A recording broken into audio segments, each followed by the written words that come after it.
Does your toilet sound like it's running a marathon? Here's why, and what you can try before you call the pros. Reason number one, the flapper isn't sealing. This can happen because the rubber gets worn out over time, or because the minerals can build up where the flapper sits and keeps it from sealing. Just push it down. If the running stops, replace it. Super cheap fix.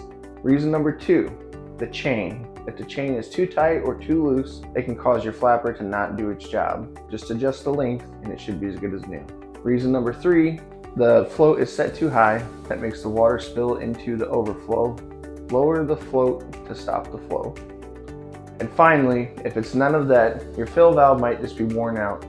Easy replacement at any hardware store. So don't let the toilet waste your time or your money. A quick adjustment and it's good as new.